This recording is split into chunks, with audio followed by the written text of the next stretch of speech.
thing this week has been this branding argument. And with Obama, and all of that coming out, and what are we asking for? And are we tripping over ourselves by uh, calling it the wrong thing? And, is it all in the brand? And like Lawrence said a few minutes ago, it seems like a lot of people just think this is about PR. And so I'm looking forward to having the discussion today. So we have, hey everybody, welcome to our live stream. So we have Timber Vogel from Laramie Human Rights Network. Laramie Human Rights Network has just been working nonstop from the spring and summer all the way on down to now, pushing for deep reforms in Laramie City and Albany County policing practices and hiring. And as Timber knows, and as everyone knows, that we've got we have a hiring process right now going on, or a nomination process right now going on for interim sheriff. And I am part of that committee, and so I can't like talk about how the sausage is made, but I can say that there is definitely a consensus that the Albany County Sheriff's Office is a dumpster fire, and that's largely the fault, or a big huge fault, of outgoing Sheriff Dave O'Malley. And there was a lot of agreement. In fact, the only person that didn't really agree with that was the candidate from the sheriff's department. And we don't know what he was thinking. But so, we know about that. So we have Timber here. We have Lawrence Grandpre. Lawrence is with Leaders of a Beautiful Struggle in Baltimore, working on many of the same issues on a different scale in terms of alternatives to policing, and finding a way forward for communities of justice.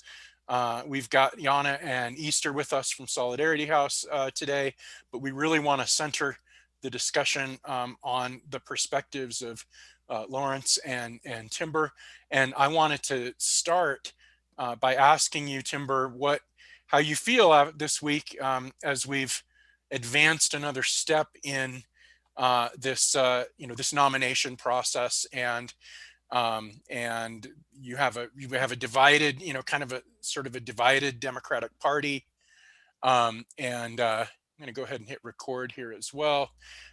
We have a divided Democratic Party in Laramie and Albany County, where you have some people who are really in favor of deep changes, and you have other people that are scared or cynical or whatever. What's your perspective on the process so far? I think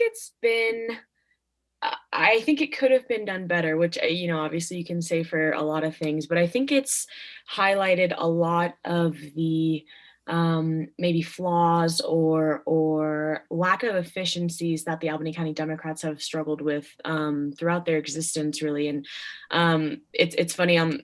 There's like this alt-right Facebook page that started out of after like a response to our demonstration this summer, and they were talking about the sheriff process and how Laramie Humans getting involved was pushing the purple Democrats blue, and seeing things like hearing things like that from a group of people that don't agree with this ideology in any manner. I think it explained why there was so much pushback or fear or hesitancy when people started talking about putting a non-cop in the sheriff position, right? And it took a lot of explaining, with even the candidate in the pool right now, that's a part of the sheriff's office. It's taken a lot of push and explaining and sort of sitting down with people and being like, you say you want this thing in terms of like changing a culture. We can agree on one hand that the Albany County Sheriff's Department has these inherent issues. You can't, there's a good old boys club that exists, right? And we can't ignore that. And so if that's the problem, if that's the heart of it, how then can we expect to have a change from someone that's been, inundated in that club, right? And there's still some type of like, as soon as you get to that part, it's like, I can't imagine, someone without law enforcement background doing like a managerial job correctly, right? And it's a little disheartening, no doubt, but I do think with the pool that they have now, it's a lot better than it would have been if there wouldn't have been this push in education and reaching out to these committee members and being like, I know this maybe seems radical for you, but the way that you've seen and experienced policing in the 21st century does not have to be this way. And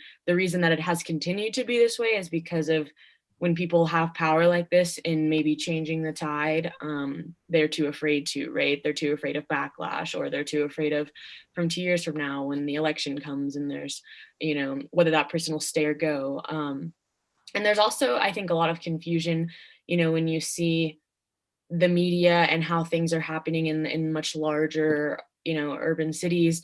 How does that reflect, and how can that be consumed in a rural space, right? Where it doesn't seem like we have the same type of issues in policing, which we definitely do. It's just, I think, much more covert and under the surface, right? And you have to sort of dig to find it.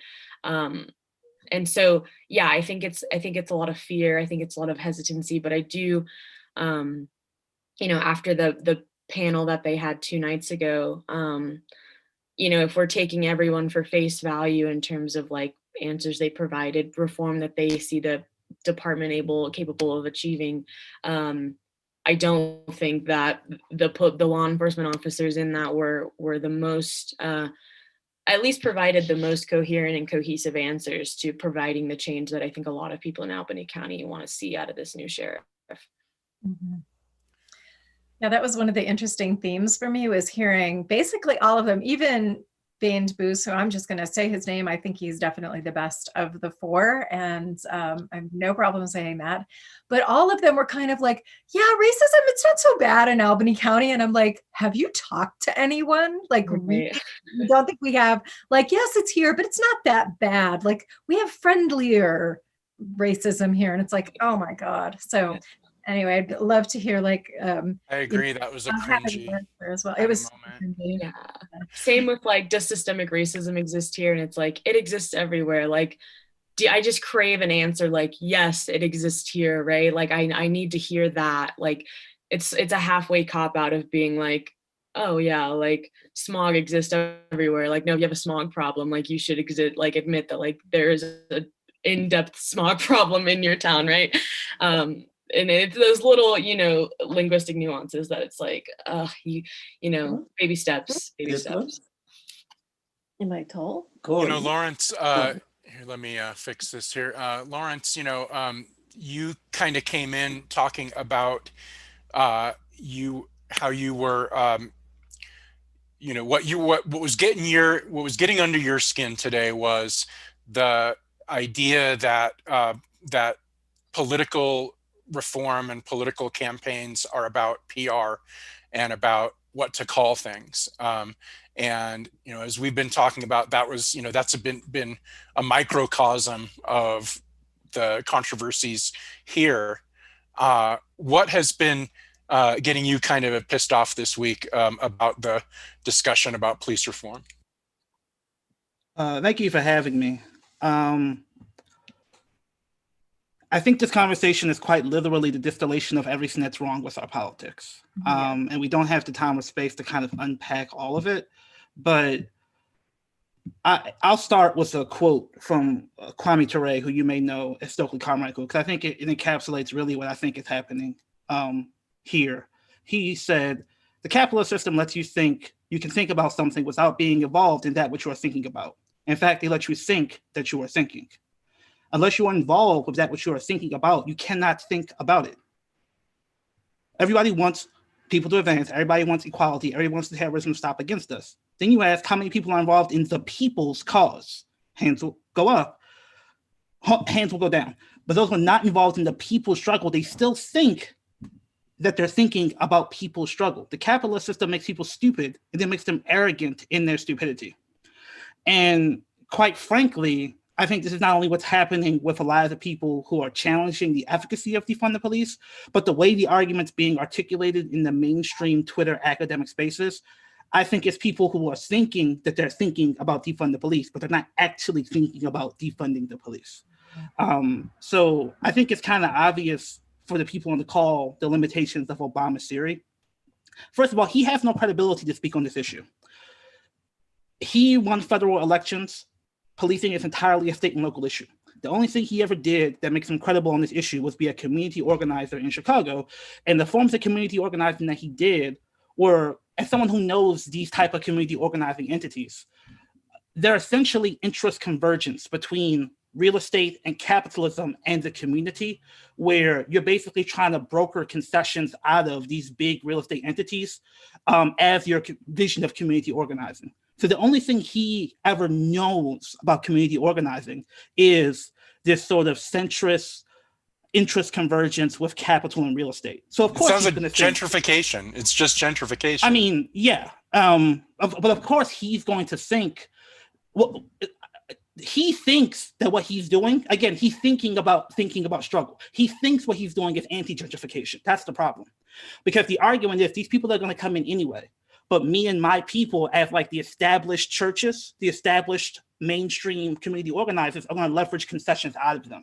But the concessions are really basic. The concessions are basically payoffs for them to run like after school programming and really basic stuff like that. But he thinks because he's doing that, he's actually anti-gentrification. And that's what you have to understand about what's going on here. So because he can do that, he thinks that he's qualified to think about political strategy on an issue that's fundamentally different than anything he's ever done. Again, he's thinking about thinking. And just an example, this will transition to the other side. Obama and the defund the police, mainstream BLM, Twitter, academic defund police advocates both use the story of the Overton window. Does anybody know who Overton was? Overton was a right-wing free market fanatic. And he's talking about the Overton window through the context of pushing right-wing, deregulatory free market shit. So the Overton window theory is like, I'll take the most extreme version of the argument, and that's going to soften people up for a more moderate version of the argument. That might work for insane free marketeering. Anyone who thinks that's going to work in the context of American white supremacy and the defund the police debate has no idea how organizing actually happens. And that gets me to the problem with how people are articulating defund the police the way I've seen it. And again, this is from someone who's in a big city with a big police budget and a big problem with violence. And people have been working on this issue for decades. Before a single college professor wrote down the word intersectionality or abolish police, Black people in these communities have been trying to figure out how to not just defund the police, but build up community ecosystems to address their own problems. When you are building trust in community, when you're actually doing work in community, you understand that you have to sell people about your credibility to not just say an alternative, but to produce an alternative, to actually sketch out, okay, right now we have 100 violence interrupters. How are we going to get 10,000 of them? Who's going to train them? Who's going to fund them? Where are these people going to be housed? And you're not going to get most working class people to trust you unless they understand that you're serious about that work. So if you're serious about defund the police as a rough heuristic, my theory is that you should be about 70% focused on the alternative, 30% focused on the critique of police. Just about everyone you'll see on a mainstream media platform is the exact opposite. They're about 90% critique of police, and they just sprinkle in random stuff about the alternative. And it's very clear they haven't studied it at all. And I really think that there's a lot going on to explain that. Part of it is that many of these folks, their primary understanding of the issue is not to doing work on the ground with working class people who have legitimate concerns and questions about how do we deter crime without police. You can't just say that's racist. You need to have an actual response, built-in experience and data to that argument. But if you're in the national media space, if you're in the academic space, if you're in the Twitter sphere, you can just try to own people by calling them racist for asking that question, and that's legitimate. So we have a lot of people who, again, they think they're thinking about defund the police, but they're really just making a critique of policing, and they have not proven that they have any legitimacy to understand what the alternative is, how to sell the alternative, or that they really seem to truly care about delivering the alternative. And That's the reason I feel why working class Black and brown people don't support the phrase defund the police. It's not because they don't want to defund the police, but in their experience, the word defund has come with neoliberal austerity. And when you say defund, what comes after that is nothing. So it's not just a question of what word you use, because you can defend defund the police, but you have to defend it in a way that explicitly focuses on, in specific detail, showing people that you're serious about the long-term state and local political work of building the alternative, which is what I appreciate about you all, is that you're working on a state and local level, because 90% of policing is state and local. So the very fact that people seem to want to have this conversation through the lens of the federal government proves to me they aren't really serious, because the federal government, they only give like 5 to 10% of police budgets. And everyone knows that's not what the real action is on policing, but that is the action if you want to get a TED Talk. That is the action if you want to get tenure. That is the action if you want to go viral. And that seems to be more what people care about than actually solving the problem, which is what turns a lot of people off. So as someone who has been working on this issue and is a fellow traveler with many people in what we call Black Lives Matter, movement for Black Lives, it's very frustrating to see them take literally the worst version of the argument and center on the worst version of the argument as what they're trying to center discourse around, because it's the version of the argument that has literally no fidelity to the working class white, Black, and brown people who have legitimate desire to change conditions, but need the argument articulated in a way that's fundamentally different from the sort of academic liberal Twitter framing that's become so dominant in the way people have presented the argument.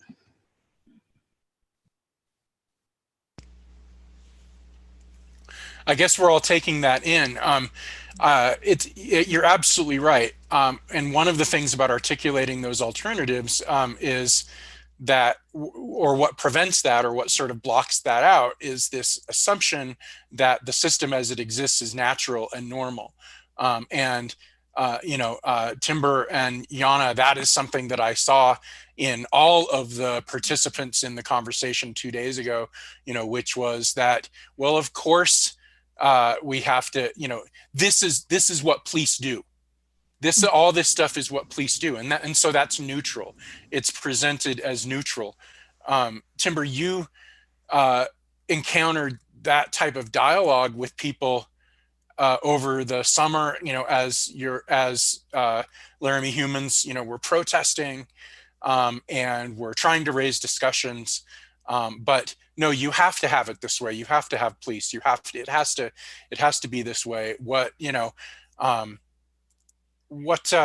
your thoughts on that? Yeah.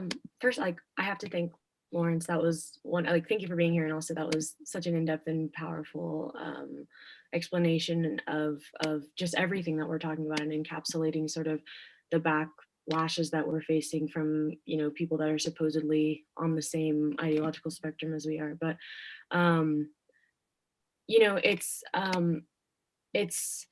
it's interesting to see people and talk to people. I guess I could coin it as like pro-police, and then asking what is the purpose of them to you? What service do they provide to you on a daily, right? And sort of the same when you get into like this Twitter academia side. You see a lot of people like, I'm a single mom and I've had threats against me where the police were the only ones that could respond, and it's like there's no cognitive next step of being like, have you ever considered being like a Black or Indigenous woman, single mom, who's feeling that same threat in the same capacity, but feels an extended and an additional threat by the only agency that's able to be called upon, or that the hegemonic power, or that the white culture largely is able to call upon in response for protection in these areas. And so it's an education about what the police look like and feel like to one group, and what they look like and feel like to another group, and how when you talk about reform or defunding or abolition, if you want to go that far, it's like, the purpose of police is it has to be, an equitable and equal service to people no matter what their identity is. And so how do we how is that not happening in this police state that we have functioning now, and how can we get it there, right? And is that possible in the, you know, with the framework in which police are working in? Can you even change it to that extent in which Black and Indigenous people can feel comfortable calling this agency for protection, right? And so the idea that police have always operated this way and have to operate this way, I mean, it's just a simple historical lesson of being like, one, we haven't always had police, right? And two, they always haven't been paramilitary, you know, entities in which they have more garb on than people in actual war zones, right? Like these just overloaded, bulk-sized, like GI Joe type characters that you know, especially in Laramie and Wyoming as a whole, violent crime is not rampant. It's not something that the police, the law enforcement agencies are addressing and attacking every day at a large amount. It's by no means their largest, you know, their most common daily dealings. And so when you couple that with well, the police, you know, they've always operated this way. And when you look at the detention centers and the prisons in Wyoming, it's a disproportionate amount of Indigenous people or people struggling with mental health crises, right? And so it's like we're not serving these two demographics by any means, but we're also not necessarily protecting the larger demographic, right? Like the police aren't preventing an extreme amount of domestic violence or violent crime against women and children. Like it's a reporting agency at most of those causes, right? And so then when you explain that to people, well, it's like, you know, there's just some type of, I think, inherent comfort in being able to call someone, dialing this convenient 3-digit number, right, and expecting someone with a firearm to show up and sort of save the day in a superhero fashion. And a lot of times for everyone, that's just simply not the case, right? They can show up with this garb and these lethal force, these weapons of lethal force, but how often do they actually use them, and how often do they actually have to use them? And then, you know, when there are those cases when whoever is presumed to have committed a crime is there, you know, how often is it that a white individual can be de-escalated and talked, you know, down and calmed down and not taken into, you know, any carceral system, when it seems anyone having, you know, whether it's a mental health or a substance related crisis, or is simply brown and black and looks scary, you know, for some reason de-escalation doesn't seem to work or doesn't come, you know, firsthand. And we saw that firsthand with the murder of Robbie Ramirez, someone falling into both of those categories, who that corporal actually knew and, you know, wasn't necessarily wasn't a threat in terms of having a lethal weapon, but obviously that corporal was very much a threat and used his force to the highest extent. And so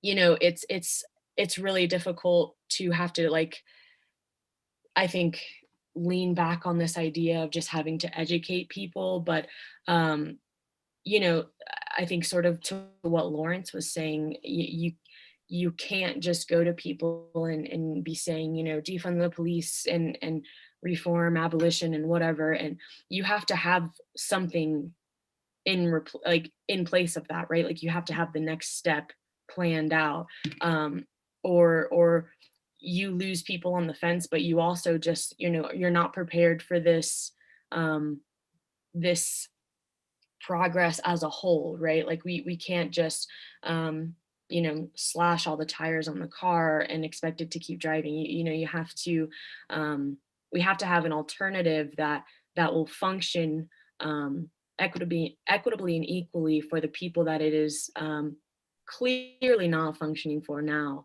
And that's, you know, where the idea, I think, of you know, looking at the historical just existence of police is really important, because it's like they haven't always been like this. It doesn't have to be like this. We can move far beyond it, right?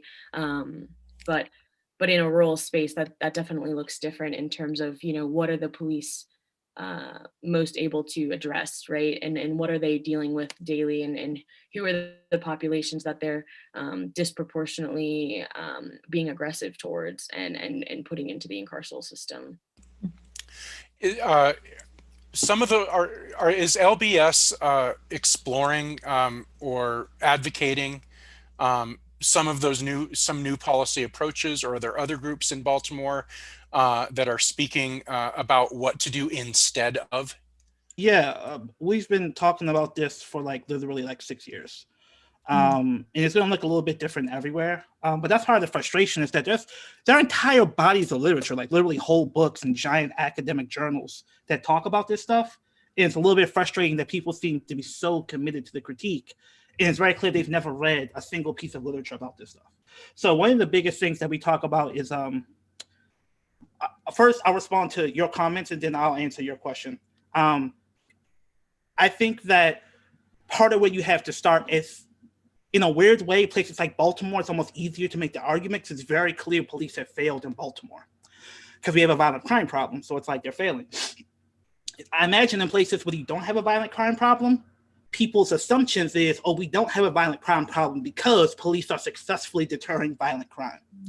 And you have to understand, it's not just a racist assumption that if we didn't have police, people would just shoot everybody up, because it's very, very deep in the American/European cultural theory about how human nature works. It goes all the way back to Thomas Hobbes, and the state of nature is just robbing, pillaging, raping. Life is harsh, nasty, brutish, and short. People have been taught to believe that's how humans really are. And it's only through the imposition of the threat of violence that you rein them in, that create the possibility of society. So that's a very deep thing. It's also deeply racialized because like the threat of the irrational other destroying society is like the slave revolt, the Native American attack. And it's been transposed, I believe, even to environments that are largely almost like mostly white, because what I imagine a lot of people might be saying in your locality is domestic violence for one, but also fearing people who are like addicted to drugs. And this whole idea of like drug use robbing people of their rationality, making them this potential threat that we can only deter through the existence of policing, which itself is like a racialized theory of the irrational brown other popping up and destroying civilization. So even in like with white drug addicts, I think there's like a tacit racialization around like racial theories of competence, racial theories of rationality that are deeply subconsciously embedded in people to think they need that bulwark of policing to protect them. So how do you deal with that? You have to show people how crime actually happens, how violence actually happens, and how police don't actually do anything to actually deal with the reality of how crime and violence happens. So now I'll go to Baltimore. Baltimore has a really big murder rate problem, very high murder rate. But if you actually study what deters murder, it's not more police. People think police are stupid. People think they won't get caught. And especially people think that if they shoot somebody, nobody in the community is going to snitch on them. So you can't make a case against them. They also think the cops are corrupt. And if we actually bring the case to trial, the cops are so corrupt that they're going to throw out the evidence the cops bring because the cops are so corrupt. There's like a list of 300 cops that are on like the do not call list, where the state's attorney in Baltimore literally cannot call these cops to come to trial testify because they know these cops have done dirt in their administrative records. So if they put them on the stand, the defense attorney will lambaste them as to why they're not credible because they're like doing crimes as they are cops. So that's the reality of why the very small segment of people who actually are predators, you can't put them in jail because your policing sucks. So police accountability, first of all, is itself an anti-crime measure. And it's a very, very small percentage of the population that like actually is a public safety threat. But to actually get that dealt with, the small percentage that police can actually do, you have to produce civilian control over police to make them accountable, to actually make people feel like they can talk to the police, actually have money for witness protection when people can testify and not feel like they're going to get retaliated against. And you need to have police that are actually doing legitimate police work, so they're not like doing illegal police work all the time so they can't have a conviction. And again, if you're like a Twitter abolitionist, that sounds really reformist. But if you actually want to deal with the problem, because people are dying and people in the community know that people are dying, then you have to deal with that. But that's only a small segment of the issue. Because like I said, police don't deter crime. But why does crime happen? Crime happens for a lot of reasons. In the Black community, part of it is the legacy of racism and oppression, creating this sense of internalized self-hatred that leads Black people to turn their frustration and hatred onto each other as opposed to the system of violence itself. So the only way to deal with that is to give resources to Black people who have been trained in understanding the psychological trauma of the legacy of slavery and helping poor working class Black people work through that without resorting to violence. That's really the only thing you can do.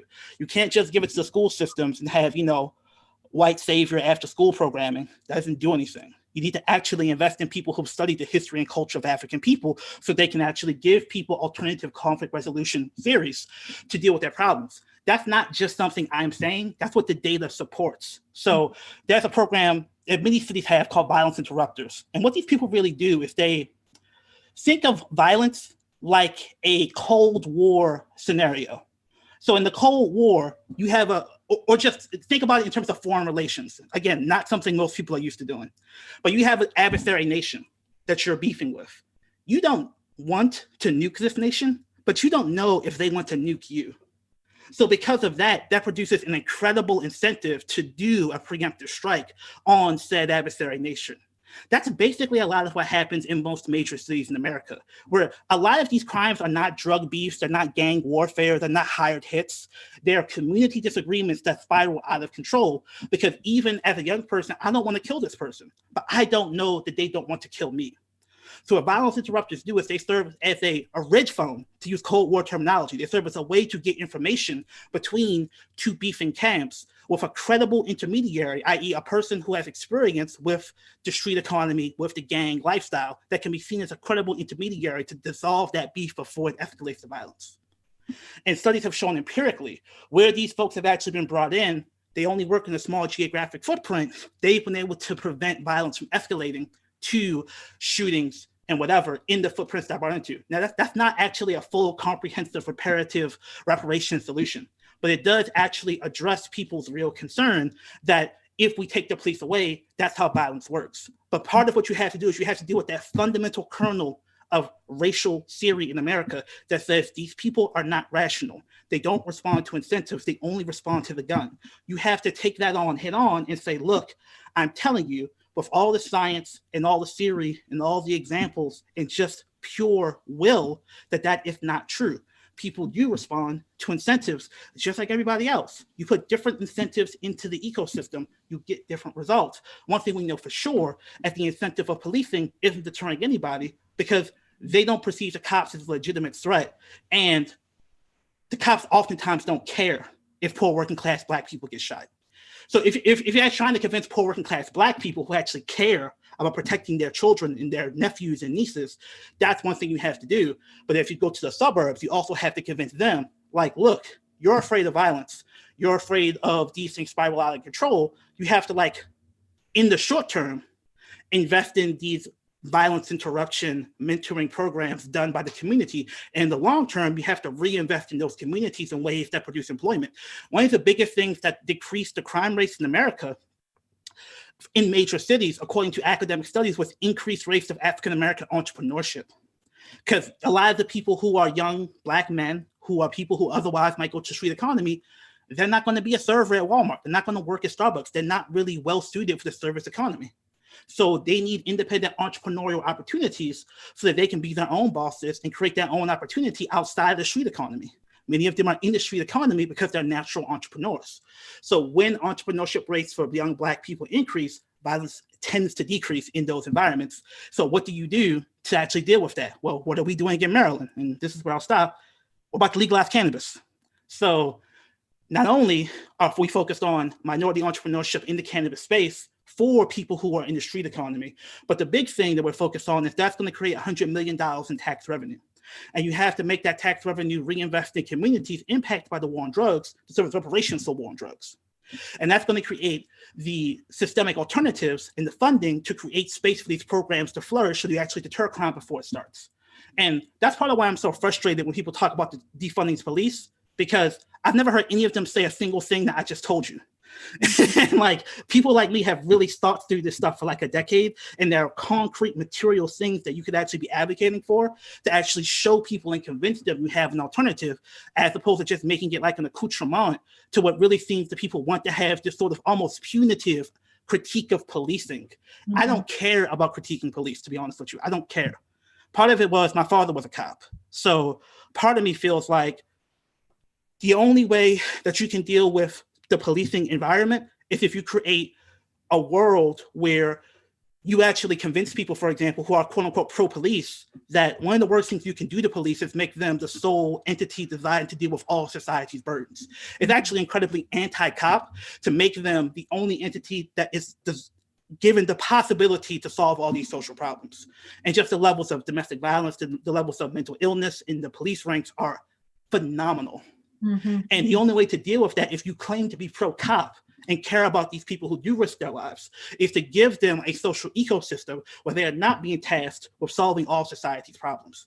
So this whole desire to be punitive and basically make defund the police a vendetta against the violence cops have done, it's understandable. It's not strategic. It also doesn't reflect the most effective way to communicate the issue that reflects a true revolutionary vision of affirming the humanity of all peoples. Because, you know, as socialists, I hope you understand, it's one of the very few jobs you can get without a college degree that can feed your family is becoming a cop. So if you actually want to create an environment where less people are attracted to policing, you have to give folks alternatives that do not require them to go to college to feed their families. So this larger societal argument, you have to basically starve the policing industry, because it is an industry, by breaking their monopoly on the concept of public safety. And you can only do that by being serious about creating an ecosystem of public safety that's not centered on policing. Yeah, I'm loving this because like part of it is that it, like your analysis brings together a cultural analysis with an economic analysis, and that those two things feel to me like they're running under everything. Like, you know, the United States is like the most individualistic culture in the world. And part of how that has played out is that we are taught to solve problems with violence.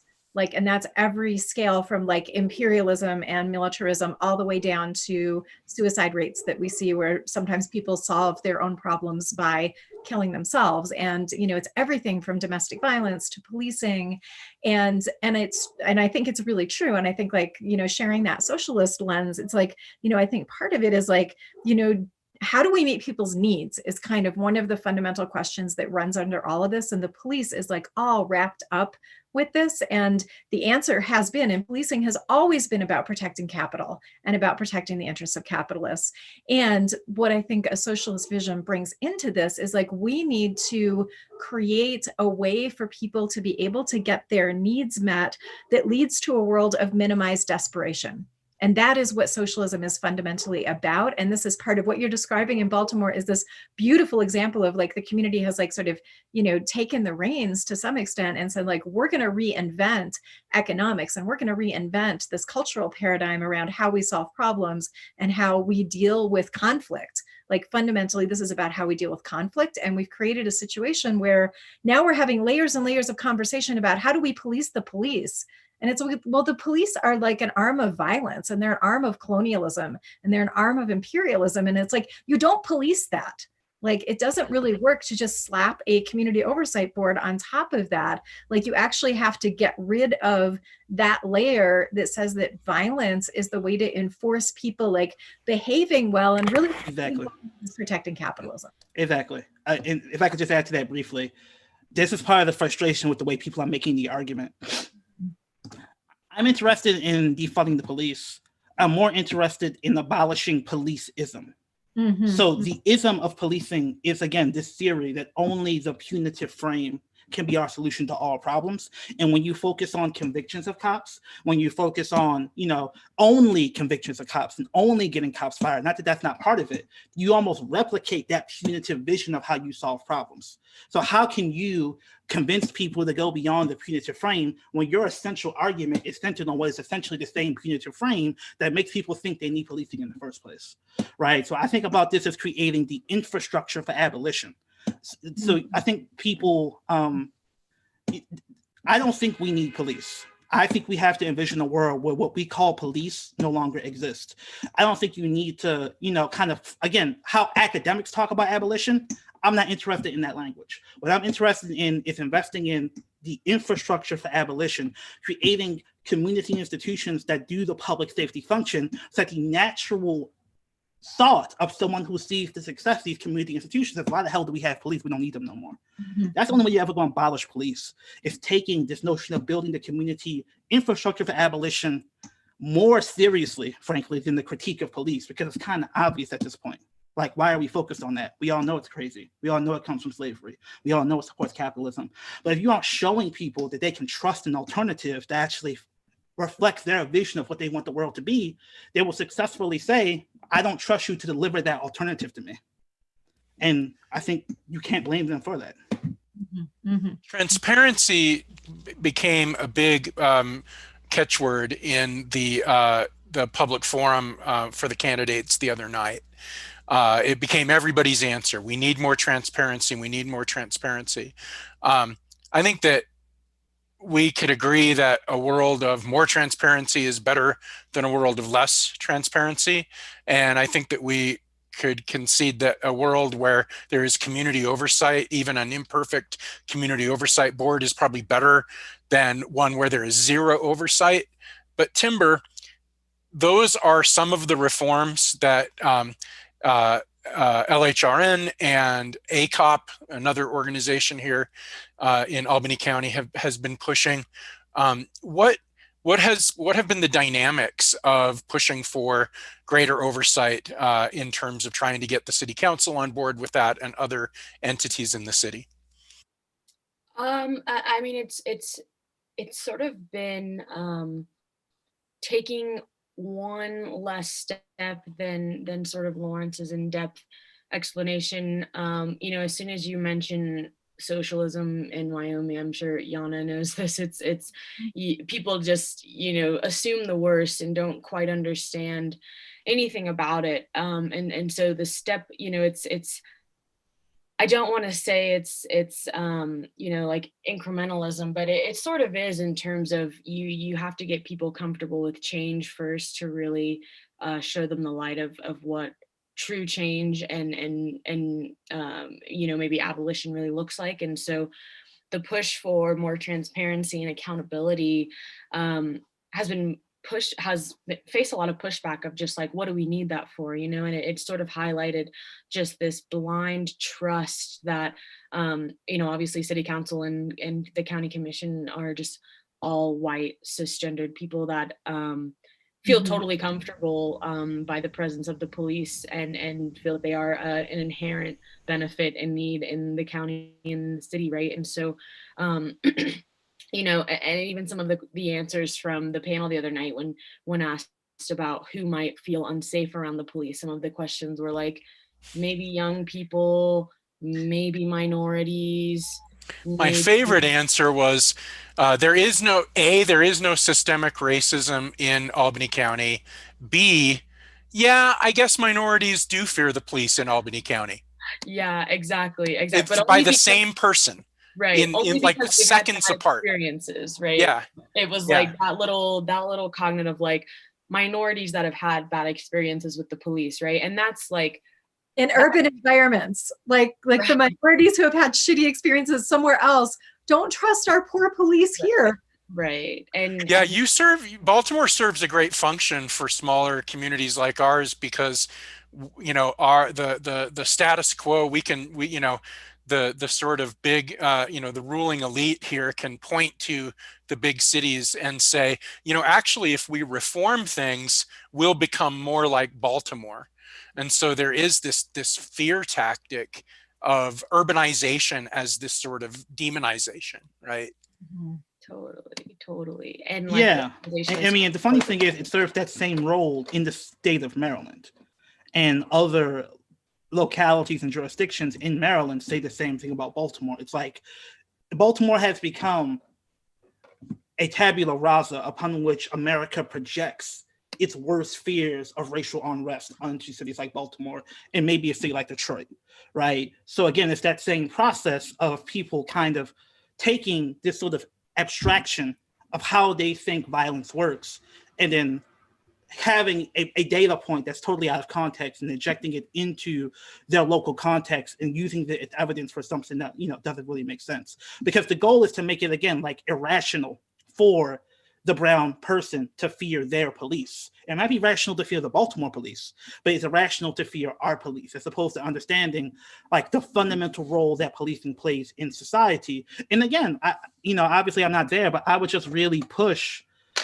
the notion of, again, like trying to convince people around, based upon your understanding of what society needs, does the resources that police take up and the roles they play actually fulfill what society needs? Now, what role is police fulfilling for people? I think to a substantial part, people make the mistake of saying we're wasting money on police. Most people don't feel like it's wasted money, in part because of the deterrence theory, but in large part because investing in police is an investment in the psychic stability of the American middle class. And people are willing to invest in that psychic stability unless you give them an alternative way to feel stable. Mm-hmm. So I guess that's where I get, in terms of thinking about how to frame the advocacy push, you have to do the work to re-educate people around, are we actually producing stability? Like, if police aren't deterring crime, then isn't it just kind of random that you haven't been robbed? Because what can you actually do to prove to me that if I need to eat, I won't, someone won't rob you, right? It's like, so then it's like, well, you know, they'll go to jail. But it's like, they probably won't because, you know, the nature of police getting information from the community is so terrible, because that's not really what they put that effort into. They put that effort into, you know, the stop and frisk, the traffic stops. They don't actually know how to do detective work. That's one of the big misconceptions about policing, is that when a crime happens, they can work their sources and shake down the CI. And it's like Kojak. Cops don't, maybe even if cops used to know how to do that, they definitely don't know anymore after 50 years of the drug war. So the actual things people think cops can do to help them deter crime and be stable, they can't actually do that. So if they can't actually do that, can we produce a societal framework where we can actually deal with this problem another way? Because the problem is the feedback loop. Every time a crime happens, people go back to the only thing they know, which is more policing, as opposed to the logical conclusion, well, this crime happened because policing doesn't work. Timber, I'm thinking too about last summer when the Laramie Police Department wouldn't even give you accurate budget numbers. Mm-hmm. Right, like you and your comrades at the Human Rights Network and ACOP were like pounding on the door trying to even get an accurate representation of budget numbers. How do you recall that experience? Yeah, I mean, it was a mix of like accurate budget numbers and then, you know, police reports that weren't like 20 out of 25 pages, like pictures of police officers as in like a yearbook. So, you know, that ties into just like the accountability and the transparency of like, you know, people wanting to do this work or to figure out, you know, the efficiency of policing in Albany County and Laramie. You just didn't have access. And of course, you know, everyone will say, well, like all of this is available with like a public records request or going to the courthouse and you know, just not quite understanding how those entities aren't necessarily accessible for everyone. And especially like public records requests have risks of like, if you fill them out wrong, like it's a fine or something, you know, there's wild things like that. But yeah, you know, I mean, I can't remember how many city council meetings I got in front of and talked about the 25% of the budget that the police, you know, take up and how their most popular crime that they address is like larceny. It was like, you know, where does this make sense at when, you know, Albany County has the most food insecure community members in the state and a large portion of the people in the detention center at this moment are not criminals. They didn't break a crime, but they're struggling from a mental health crisis that the police aren't trained for. And it was just like, you know, it was almost like talking to a brick wall of like, this is the issue we're facing. This is the amount of money that you're putting into it, which is zero. And this is the entity that you're making responsible for all of these things that are just not trained for it. And so yeah, it was wild to just sort of see the pushback and hear the pushback, especially, from the city manager, who just, our first conversations with her were just very condescending in terms of like, this is not a problem in Laramie. This is not something that ever would happen here. And, you sort of just, like any social issue, whether it regard, police reform, race issues. I mean, we've seen this as far back as the murder of Matthew Shepard. There's always these excuses of being like, this isn't what it was in terms of a violent act against someone's identity. It's something else, because that couldn't happen in a place like Wyoming, where this cowboy mentality, or pick yourself up by your bootstraps, mantra makes everyone a good and decent person. And so, yeah, it was super strange. And we're still facing pushback of like this pie chart, which I don't know. I've read a few pie charts in my life, and like I see the 25% budget, and you look at the numbers, and it's almost 8 million. And it's like these numbers are speaking for what they're saying, right? Like, I'm not a fool in terms of trying to exaggerate this issue, because ultimately, if it wasn't an issue, if we didn't find it, we wouldn't have brought it in front of people multiple times. And so it's really been, talking to the police chief and O'Malley before he retired, going to them and being like, you have this money, you have this power over your budget. Ultimately, like you can shape it. And city council members admitted to us, like, yeah, we just sort of say yes to anything, because there was never question of its legitimacy before this. And so, you had to go, it's not that necessarily you had to go above city council, but you had to go to like, okay, these people are not really serving as like city council members. They're just sort of like sitting in a chair to like get, yeah, exactly, to have some type of like, to be close to the gavel. But so you had to go to, the police chiefs and the sheriff's office and be like, you have power of this budget. You see the issues that our community's facing. What can we do? Well, first, do you see these issues? And it was always, yes, we're not properly trained. We have these issues. And then it was just, we don't know what to do about it. We have all of this money. We have all of these, machines. We have a Bearcat. We have all of these, ultimately things that could just, we have money. We have resources that could be reallocated to address the issues that our community is really struggling with. And it was always just like, but we don't really know how, right? This is all such a new idea for some reason. People had to be out in the streets for them to consider why they shouldn't be holding, somebody struggling with a mental health crisis for 190 days. It was like, I don't understand why that, realization came and just didn't, spur a resolution to it. But it's one of those things.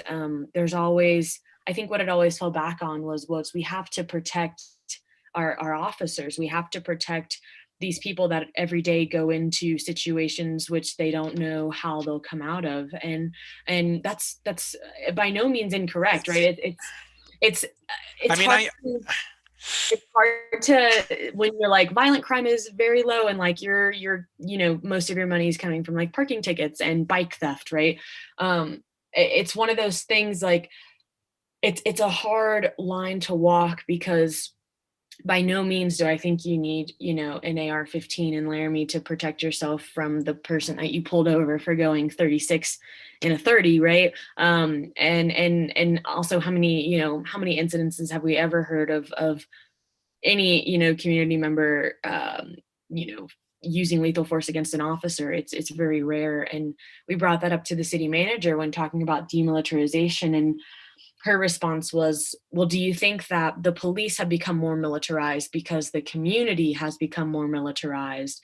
And that idea was just, she was like, I want you to go home and think about this. And I was like, I don't have to, like, I've already thought about this. Like, I'm not new to this world of thinking about how to change policing, right? And that idea of always just, I think, pitting the community, it's pitting the police against the community, right? Like, the police constantly have to be ready for this uprising or this community of vigilantes that are gonna just shoot everyone up, right? And do everything that everyone is afraid of, right? And it's not realistic. And it would be maybe if we were like consistently jailing and coming into contact with violent offenders and people that have just living, in this Wild West mantra of just like taking law into their own hands, but that's just not the case, right?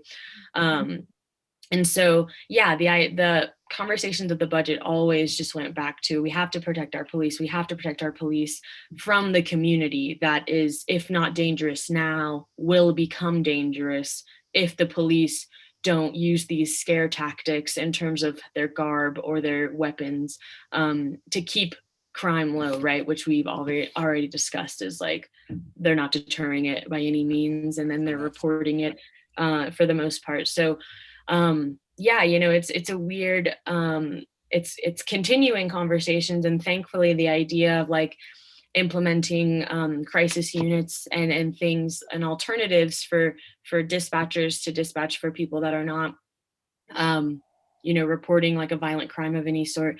Those conversations are coming, but it always comes back to money, right? And for some reason, the idea of taking money from the police just seems like we're going to leave them out naked in the street with no protection, and people are going to take advantage of them, which I just don't think is the case. And so it's been a struggle sort of framing that idea of like, we can take money away from these people and fund other people, or we can even take away some police officers and train them to be other things. And, we're not ever trying to leave anyone in poverty or without a job, but we're also not trying to keep our community under this threat of a police state that's constantly training and ready for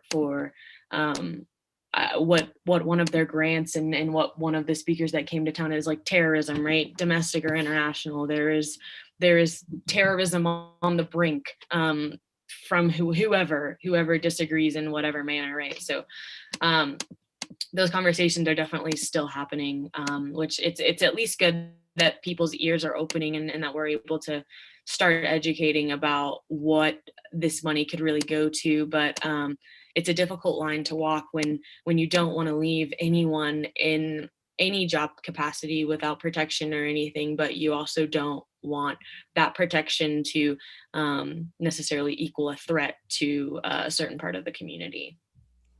And we thank you for your work. I just wanted to cut in because I know that Lawrence has another interview in like 5 minutes. Is that right? I thought you were going to be Well, on. I have a little bit of time. Okay, it's not great. till 2 p.m. Okay, good. I wanted to make sure that we weren't weren't rushing you too much. I'm sorry. What were you going to say, Yana? I just want to make two super brief points. Okay, so we don't have systemic racism in Wyoming, but the white city manager feels totally free to like school a Black woman who has a fucking degree in this stuff. But we don't have any racism here in our county or in ours anyway. Just ironic. And then the other thing is just a snark, which is like, I just want to say to the sheriffs who are afraid for their lives, have you tried not shooting people? That's it. Yeah. One thing I did want to ask is for both of you to, as we wrap up, to talk a little bit about your organizations. And so, Lawrence, was there anything else you wanted to add? And then also, if you could, tell us a little bit about Leaders for a Beautiful Struggle. Yeah. So I think it's important to be creative about how you think about this, because one of the things that, especially in a big city like Baltimore, if you defunded the police, what actually would happen if they would actually cut things like internal affairs? They would cut things like community liaison. They would cut things like anything the police union didn't agree with. And the other thing that would happen is that entities like Johns Hopkins would fill in the gaps. So you definitely don't want to defund the police in a way that creates space for non-democratic interventions to actually become more powerful in policing, because that's what they're going to try to do. Like if you just defund them, they're going to go to like the coal company, or they're going to go to the university, or they're going to go to rich alumni, and they're going to basically request for them to make up the slack and do a public-private partnership with an entity that's completely unaccountable to the community. So that's why I think, defund the police is just like, it's so complex, because what you really need is community control over public safety. So community control of public safety is far more expansive than just defund the police. It's like, what is the democratic control over the budget? What is the institutionalized democratic control over the budget? Do you even need to go after their budget? Could you just do a ballot initiative to, do a cigarette tax or whatever tax to raise money for the alternatives to policing? Do you even need to go for their budget? It's real hard to do a ballot initiative in Maryland. In a lot of Western states, it's much easier. So might that just be an easier organizing path? Like I said, it's not about policing. It's about policeism. It's about the institutions of violence and oppression that we need to fundamentally challenge however you can, right? And so denationalizing it in terms of maybe triggering less people's frame of national partisan politics might be a way to get around people's initial fear over engaging the conversation. But to wrap up, LBS, we're a grassroots think tank here in Baltimore. We do a lot of advocacy work on a bunch of statewide issues, ranging from police to economic development to education. And we have a lot of, in addition to that, we're a knowledge production institution. We're not a nonprofit. So consulting, selling books, knowledge production is part of the way that we fund ourselves to be independent. You can find more about our organization at lbsbaltimore.com. We're on Facebook, Leads of a Beautiful Struggle, on Twitter at LBS Baltimore. And you can check out the podcasts that we do, the books and the seminars that we have on our separate website that's designed to house our knowledge production, New Timbuktu. That's NEWTIMBUKTU.com. And you can follow me at Neo-Nubian on Twitter, or just Lawrence Grandpre on Facebook. Great. And Timber, talk a little bit about Laramie Human Rights Network and how folks in Wyoming can learn more about that. Yeah, so Laramie Human Rights Network is just a grassroots organization. We're first, addressing criminal justice reform, and currently sort of have our hands in the pots of the sheriff's election, as well as reform, no matter who the sheriff is. So addressing, trainings that the police are already inundated in, and how we can subscribe to different ones, or how we can improve the ones that are already happening. We're also getting involved in Medicaid expansion and talking to Better Wyoming and Healthy Wyoming in terms of how we can get on board and get more Wyomingite healthcare. As well as that, we're also have a strong educational piece through the Black Studies Center and the University of Wyoming. I'm the director of engagement for that. And so next semester, I'll be hosting a few seminars about police reform and the history of Black Wyoming, and then sort of where to find that sort of lost history that you don't often hear about, and just sort of exposing it to the world. And so best way to get in touch with Laramie Humans, probably our social media on Facebook and on Instagram and Twitter. We're at Laramie Humans. And then we also have a website at laramiehumans.org.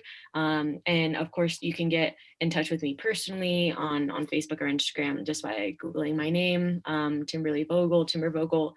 And I can sort of, guide anyone through any of that. But yeah, we've sort of we've definitely and thankfully expanded our range beyond police reform and the sheriff's election, and we're really trying to just make a more equitable and livable Wyoming, because it's a not just a difficult place to live because of the weather, right? It's a struggle for many people struggling with poverty and food insecurity and lack of health care. And so we're trying to do as much as we can for all of those things. And so we'll also be posting soon. We have a bail and food fund for people that are struggling with accessing food, especially during COVID, and people that are struggling with mental health or substance crisis in the detention center, so that we can post bail for them and get them some law help and pro bono if we can afford it. So yeah, all of those contacts are great ways to get involved in all of that, and also just reaching out to any of the Laramie Humans individually. We'll be happy to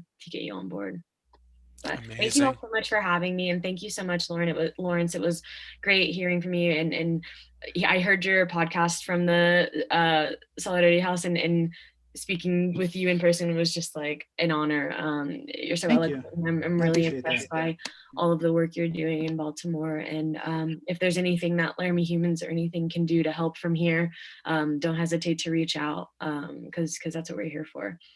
I would love to see you all seek future collaborative spaces, because the rural and urban divide is part of one of the many divides, I think, that keeps us divided. So thank you both so much. Yana, why don't we thank these amazing individuals for coming on the live stream today.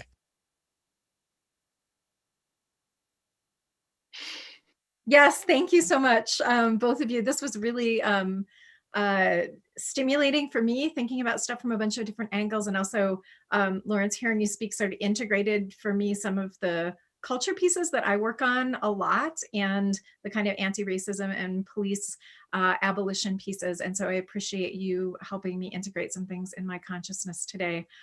Awesome. Thank you so much, both of you, for being here. Yeah, thank you, Yana. Thank you, Matt. Thank you, Thank Stu. you. Thanks, Appreciate it. everybody. We are Solidarity House Cooperative, and you can support us on patreon.com/solidarityhouse, and where you will find many of these folks. We've interviewed Lawrence now multiple times, Timber multiple times, and we so appreciate what you bring every single day, and we're happy to help in any way that we can. So thanks, everybody. We will see you all very soon. Thanks. Bye.